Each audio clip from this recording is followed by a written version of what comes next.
बांग्लादेशी बदमाशों ने सीमा पार कर भारतीय जवान को कर लिया अगवा। बीजीबी पर बीएसएफ आग बबूला। बीएसएफ जवान को 15-20 अवैध बांग्लादेशी बदमाशों के एक समूह ने उस समय अगवा कर लिया था, जब वह पश्चिम बंगाल के दिनाजपुर इलाके में बिराल सीमा के पास नियमित गश्त कर रहा था। बीएसएफ के एक बयान में कहा गया है कि बदमाशों ने भारतीय क्षेत्र में प्रवेश किया और जवान को जबरन अगवा कर लिया।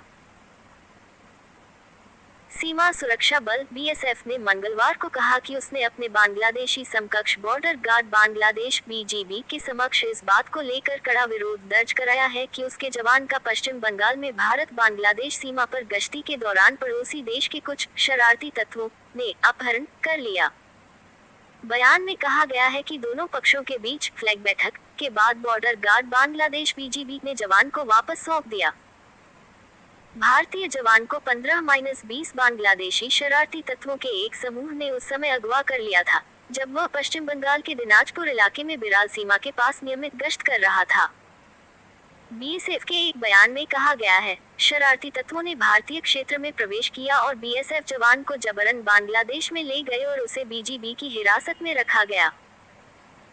बीएसएफ ने कहा कि इस खतरनाक स्थिति को लेकर बीएसएफ के उत्तर बंगाल फ्रंटियर महानिरीक्षक ने तुरंत बीजीबी के उत्तर पश्चिम क्षेत्र के क्षेत्रीय कमांडर से संपर्क किया और अपहृत जवान की तत्काल रिहाई की मांग की। बीएसएफ के उत्तर बंगाल फ्रंटियर का मुख्यालय सिलीगुड़ी में स्थित है। बीएसएफ ने कहा कि उसने इस आक्रामक कृत्य की निंदा की है और बांग्लादेश के शरारती तत्वों की हरकतों के खिलाफ औपचारिक विरोध दर्ज कराया है। बयान में कहा गया है कि बीएसएफ ने सीमा पर शांतिपूर्ण संबंध बनाए रखने के महत्व पर जोर दिया है और बीजीबी से अपने नागरिकों को ऐसी गैरकानूनी गतिविधियों से दूर रहने का निर्देश देने का आग्रह किया है।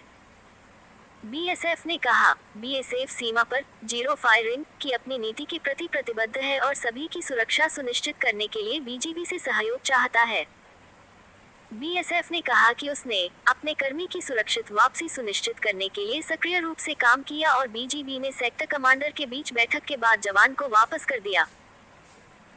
भारत और बांग्लादेश के बीच 4096 किलोमीटर लंबी सीमा है, जिसकी सुरक्षा क्रमशः बीएसएफ और बीजीबी करते हैं तथा 5 अगस्त को ढाका में शेख हसीना सरकार के सत्ता से हटने के बाद से भारतीय बल अलग पर हैं।